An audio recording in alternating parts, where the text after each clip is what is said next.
साथियों नमस्कार। आज हम सीखेंगे कि मछलियों के नाम से समानता रखने वाले भिन्न जीव जो हैं वो जिनका फिश नेम है लेकिन वो मछली नहीं है। जैसे जेलीफिश। जेलीफिश में क्या है? नाइडेरिया। और इस मतलब किस संघ से है? तो जेलीफिश नाइडेरिया संघ से है। स्टारफिश इकाइनोडर्मेटा से। Silverfish Arthropoda. Cuttlefish Mollusca. Hagfish Cyclostomata. Devilfish Mollusca. Crayfish Arthropoda. और रेजरफिश मोलस्का। सरीसृपों से जुड़े हुए कुछ महत्वपूर्ण तथ्य के बारे में जानेंगे हम।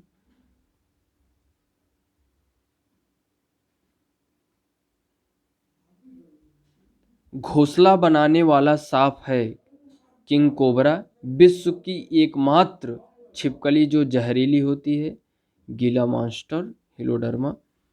संसार का सबसे जहरीला सांप होता है हाइड्रोफिश नामक समुद्री सांप। ये सबसे जहरीला सांप है। जमीन पर रहने वाला सबसे जहरीला सांप इनलैंड ताइपन। बिल बनाने वाली छिपकली मेबुइका या स्किंक। और सरीसृपों का युग कहलाता है मीसोजोइक युग। पक्षी वर्ग से संबंधित कुछ महत्वपूर्ण तथ्य के बारे में अगर हम देखें तो सबसे बड़ा जीवित पक्षी शुतुरमुर्ग होता है। सबसे छोटा पक्षी हमिंगबर्ड होता है। उड़ न सकने वाला पक्षी कीवी और ईमू होता है। सबसे तेज उड़ने वाला पक्षी पेरेग्रीन फाल्कन।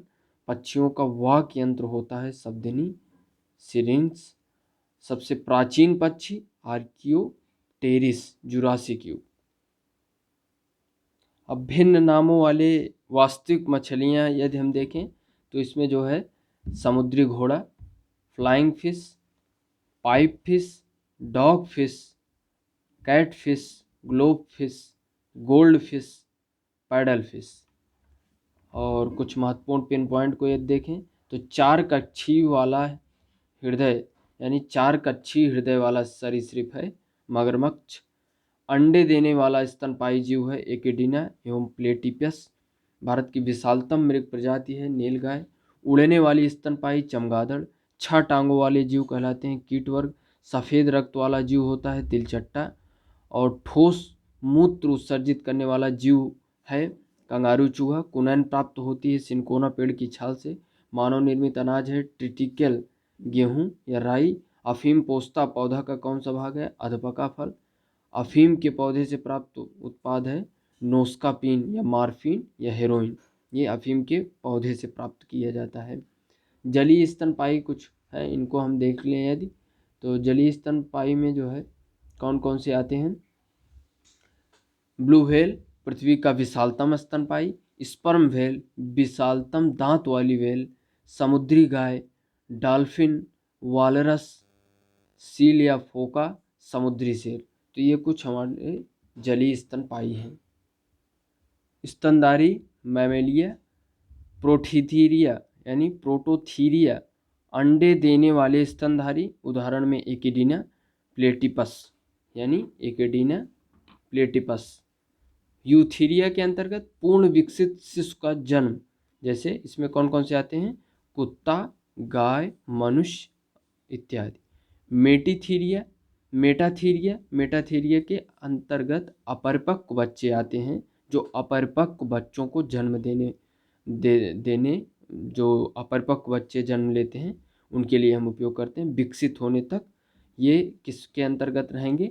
मार्सुपियल थैली में बच्चों का रखरखाव होता है। उदाहरण के रूप में हम देखें कंगारू जो ऑस्ट्रेलिया का सबसे ज़्यादा फेमस है यानी वहाँ का राष्ट्रीय पशु के अंतर्गत आता है। जीवों के नामकरण की द्विनाम पद्धति के जनक कैरोलस लीनियस हैं। लैटिन भाषा के 2 शब्द इन्होंने दिए यक्स एंड वाई। यक्स वंश यानी वंश का सूचक है यक्स और वाई स्पीसीज यानी जाति का सूचक है। तो जीवों के नामकरण की द्विनाम पद्धति के जनक कौन है?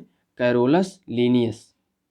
महत्वपूर्ण जीवों के वैज्ञानिक नाम मनुष्य होमोसेपियंस, गाय बॉस्टोरस, बिल्ली फेलिस कैटस, कुत्ता कैनिस लूपस फैमिलियारिस और घरेलू मक्खी, मस्का डोमेस्टिका, शेर पैंथेरा लियो, आम मैंजीफेरा इंडिका, धान ओराइजा सैटिविया, गेहूँ के लिए हम उपयोग करेंगे इसका वैज्ञानिक नेम ट्रिटिकम एस्टिवम, चना साइसर इरिटिनम, मटर का जो है वैज्ञानिक नेम होता है पाइसम सैटिवम,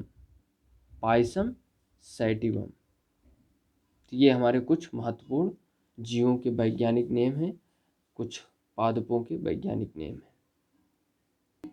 कोशिका, अब हम जानेंगे कोशिका के बारे में। कोशिका, इसकी परिभाषा जीवों की संरचनात्मक एवं क्रियात्मक इकाई है।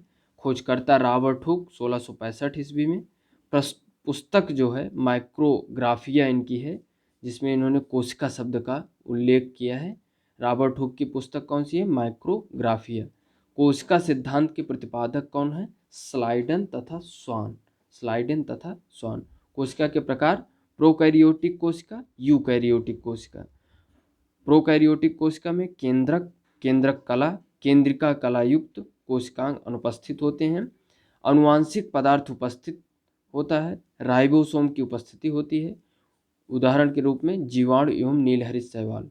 यूकैरियोटिक कोशिका में पूर्ण विकसित केंद्रक होते हैं। केंद्रिका तथा कलायुक्त कोशिकांग, हिस्टोन प्रोटीन की उपस्थिति, उदाहरण के रूप में पेड़ पौधे एवं जंतु। कोशिका के यदि हम प्रमुख भागों के बारे में जानें तो प्रमुख भाग इसके हैं कोशिका भित्ति। कोशिका भित्ति के अंतर्गत सिर्फ पादप कोशिका में विद्यमान, ये पादप कोशिका के अंतर्गत रहेगा। सेल्यूलोज से निर्मित कोशिका का सबसे बाहरी आवरण, तो ये सभी पादप कोशिका के अंतर्गत आएंगे। माइटोकॉन्ड्रिया की बात करें तो ये सूत्र कणिका है, इसे कहते हैं। खोजकर्ता अल्टमैन 1886 ईस्वी। नामकरण बेंडा द्वारा। श्वसन संबंधी क्रियाएं जीवाणु एवं नीलहरित शैवाल में अनुपस्थित। अन्य नाम कोशिका का पावर हाउस। क्रेब्स चक्र इसी में संपन्न होता है। राइबोसोम जो है इसका नामकरण दिया था रॉबर्ट ने इसका नामकरण दिया। प्रोटीन संश्लेषण में सहायक, अन्य नाम प्रोटीन की फैक्ट्री। और अंतःप्रद्रव्य जालिका, राइबोसोम इसी से चिपके होते हैं। लिपिड संश्लेषण का मुख्य स्थल। कोशिका के प्रमुख भाग। केंद्रक, खोजकर्ता रॉबर्ट ब्राउन 1831 ईस्वी में। यूकैरियोटिक कोशिकाओं में उपस्थित आनुवांशिक पदार्थ यानी डीएनए का स्रोत। लाइसोसोम, अन्य नाम इसके क्या है? आत्मघाती थैली, सुसाइडल बैग। खोजकर्ता डी डुबे 1958 ईस्वी में। गाल्जी काय में निर्माण होता है इसका, स्तनधारियों में की लाल रक्त कणिकाओं में अनुपस्थित होता है। गाल्जी बॉडी या गाल्जी काय, इसके खोजकर्ता कौन है? कैमिलो गाल्जी 1898 ईस्वी में। क्रियात्मक इकाई सिस्टर्नी, अन्य नाम इसके गाल्जी उपकरण कोशिका के अणुओं का यातायात प्रबंधक। ग्लाइकोप्रोटीन व ग्लाइकोलिपिड का निर्माण किसके अंतर्गत होता है? गाल्जी बॉडी के अंतर्गत। और लवक के अंतर्गत यदि हम देखें तो केवल पादपों में उपस्थिति हरित लवक, और इसके खोजकर्ता हैकेल हैं 1865 ईस्वी में। तो ये रहे कोशिका के हमारे प्रमुख भाग के अंतर्गत बातें। यदि हम देखें अंतर पादप कोशिका और जंतु कोशिका के अंतर्गत, तो पादप कोशिका और जंतु कोशिका के अंतर्गत अंग के अंतर्गत हम देखेंगे, यानी जो जिस पॉइंट के अंतर्गत डिफरेंस है। कोशिका भित्ति पादप कोशिका में उपस्थित होती है, जंतु कोशिका में अनुपस्थित होती है। लवक पादप में उपस्थित, जंतु में अनुपस्थित। तारक काय पादप में उपस्थित, जंतु में अनुपस्थित। रिक्तिका पादप कोशिका की बड़ी होती है, जंतु कोशिका की छोटी होती है। परीक्षा के दृष्टि से कुछ पिन पॉइंट है। सौर ऊर्जा किस में बदलती है? सौर ऊर्जा एटीपी में बदलती है, क्लोरोप्लास्ट में। जीनोटाइप है जीवों का आनुवंशिक संगठन। ऐसे जीव जिनमें लिंग गुणसूत्र नहीं होते अपितु पर्यावरण ताप के आधार पर लिंग निर्धारण होता है, उन्हें सरीसृप कहते हैं।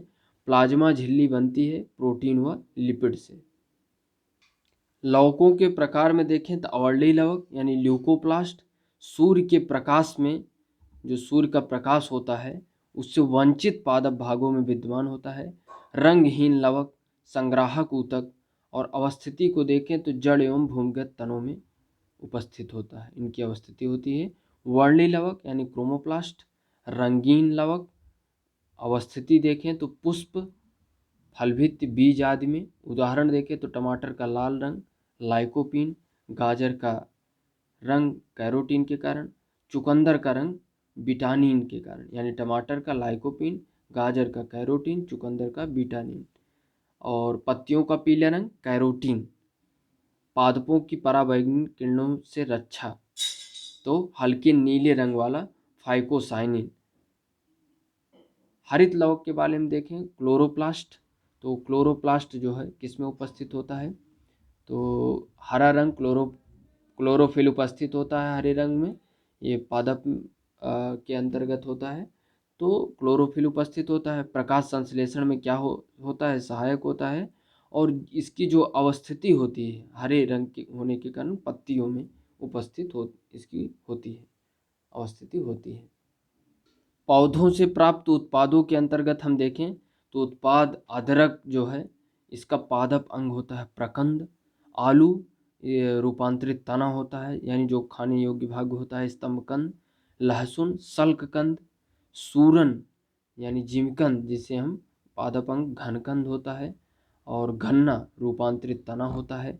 सलजम रूपांतरित जड़ होती है जो उसकी खाने की स्थिति, सलजम भी रूपांतरित, गन्ना रूपांतरित तना, सलजम रूपांतरित जड़, गाजर रूपांतरित जड़, शकरकंद रूपांतरित जड़। तो ये तीनों क्या हैं, सलजम गाजर शकरकंद रूपांतरित जड़ हैं। लौंग पुष्पकलिका होती है इसका खाने वाला भाग में। और केसर पुष्पवर्तिका होती है, जो जिसमें केसर, जिससे हम केसर प्राप्त करते हैं, वो वर्तिका होती है पुष्प की। तो हल्दी प्रकंद होता है। पिन पॉइंट कुछ देख लें यदि हम, तो नाभिक केंद्रक यानी न्यूक्लियस के अतिरिक्त डीएनए की उपस्थिति वाले कोशिकांग हैं माइटोकॉन्ड्रिया तथा हरित लवक। जीवों के प्रत्यक्ष रूप से दिखने वाले लक्षण फिनोटाइप होते हैं। जीवों में अत्यधिक विविधता का कारण है तो उत्परिवर्तन। और प्रक्रमित कोशिका मृत्यु यानी प्रोग्राम्ड सेल डेथ का कोशिकीय और आणविक नियंत्रण यानी सेलुलर एंड मॉलिक्यूलर कंट्रोल होता है। कहाँ होता है, एप्टॉप्सिस यानी अपोप्टोसिस।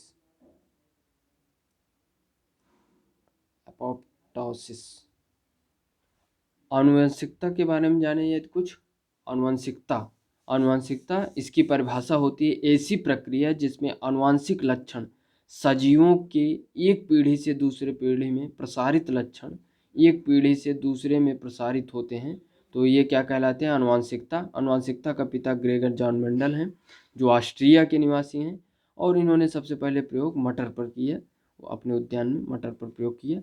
प्रभाविता का नियम, तो ये जो है मेंडल द्वारा प्रतिपादित है, लॉ ऑफ डोमिनेंस। और स्वतंत्र अभ्युपगमन का नियम और पृथक्करण का नियम यानी law of independent assortment, law of segregation. और पृथक्करण के अन्य नाम क्या हैं, युग्मकों की शुद्धता का नियम। तो जीन के बारे में यदि हम देखें तो आनुवंशिकता है जिसके कारण हम जीन को जानते हैं, एक पीढ़ी से दूसरी पीढ़ी में जीन का ट्रांसफर ही जो है आनुवंशिकता के अंतर्गत हम उसको पढ़ते हैं। तो सबसे पहले इसको जो है आनुवंशिकता की मूलभूत इकाई आनुवंशिक लक्षण धारण करने वाली क्रोमोसोम पर स्थित डीएनए से बनी अति सूक्ष्म संरचना है। जीनों का अनुक्रम देखें तो जीनोम और सबसे पहले उत्परिवर्तन यानी म्यूटेशन और अनुक्रम आधार में परिवर्तन, फिर जीनोम, फिर जीनोम का अनुक्रम। जीनोम के सभी गुणसूत्रों का संरचनात्मक एवं प्रकार्यात्मक संगठन, तो ये जीनोम चित्रण है। और इसके नामकरण करता है विल्हेम जॉनसन 1909 ईस्वी में। आनुवंशिकता यानी आनुवंशिक लक्षणों को प्रसारित करने का माध्यम क्या क्या है, प्रजातियों में क्रोमोसोम की संख्या निश्चित व स्थिर। खोजकर्ता कार्ल विल्हम वोन नागिली 1842 ईस्वी में। इसके नामकरणकर्ता वाल्डेन है 1888 ईस्वी में। जीन धारक तो ये जो है होते हैं। और जंपिंग जीन प्लाउमान जीन सर्वप्रथम इसका जो है प्रयोग मक्का पर हुआ। खोजकर्ता इसके बारबरा मैकलिटॉक यानी बारबरा मैकलिटॉक यूएसए के हैं। ये इनको प्राप्त हुआ नोबेल प्राइज 1983 ईस्वी में। जंपिंग जीन या प्लाउमान जीन ऐसे आनुवंशिक तत्व जो एक गुणसूत्र में एक स्थान से दूसरे स्थान में जाने में क्या होते हैं, समर्थ होते हैं। कोशिकाओं में डीएनए का खंड, इसको किस में कहते हैं, ट्रांसपोजोन। ट्रांसपोजोन का मीनिंग क्या होता है, कोशिकाओं में डीएनए के खंड। डीएनए से आरएनए का हम फिगर देखें तो डीएनए है deoxyribonucleic acid, RNA ribonucleic acid. तो अनुलेखन यानी ट्रांसक्रिप्शन और रिवर्स ट्रांसक्रिप्शन के माध्यम से डीएनए आरएनए को फिगर हम देख सकते हैं। डीऑक्सीराइबोज शर्करा, इसके खोजकर्ता स्विस अर्थशास्त्री फ्रेडरिक मिसर 1869 ईस्वी में। फॉस्फेट से बनी होती है। कुंडलीकार विन्यास की खोज doctor James Watson, doctor Francis Crick, MHF Wilkins तथा फ्रैंकलिन 1953 में। न्यूक्लिक एसिड इसके अंतर्गत प्रयोगशाला में सर्वप्रथम संश्लेषण हरगोविंद खुराना के द्वारा। डीएनए नाइट्रोजनी बेस के अंतर्गत होता है एडेनिन, ग्वाइनिन, थाइमिन, साइटोसिन। और यदि हम देखें तो ट्रांसफ़र जो है आरएनए ट्रांसफ़र कैसे हो रहा है, प्रोटीन संश्लेषण हेतु इम्यूनो अम्ल राइबोसोम पर लाना यानी टीआरएनए। और देख रहे हैं फिगर में आप राइबोसोम स्मॉल सब यूनिट और राइबोसोम लार्ज सब यूनिट, ये दिख रहा है राइबोसोम स्मॉल सब यूनिट, राइबोसोम लार्ज सब यूनिट, ये टीआरएनए और ये एमआरएनए। तो और इधर जो है आरएनए यानी एक तरफ टीआरएनए, दूसरी तरफ एमआरएनए और तीसरी तरफ आरएनए। तो प्रोटीन संश्लेषण में सहायक कौन सा, RNA, ribosome RNA, ribosomal RNA यानी आरएनए जो है इसका क्या नाम है, राइबोसोमल आरएनए। एमआरएनए इसका क्या है, इसको हम देखें तो मैसेंजर आरएनए के रूप में हम जानते हैं। केंद्रक यानी जो केंद्रक के बाहर प्रोटीन संश्लेषण हेतु उपयुक्त होता है, अमीनो अम्लों को चुनने के लिए संदेश देता है।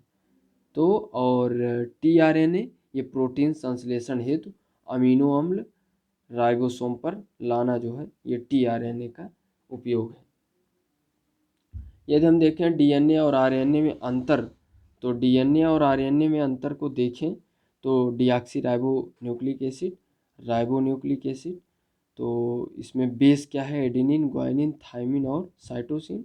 इसका बेस है थाइमिन के स्थान पर यूरेसिल यानी आरएनए में जो है थाइमिन के स्थान पर यूरेसिल। इसकी डीएनए की अवस्थिति देखें तो मुख्यतः केंद्रक व कुछ मात्रा में माइटोकॉन्ड्रिया व हरित लवक में।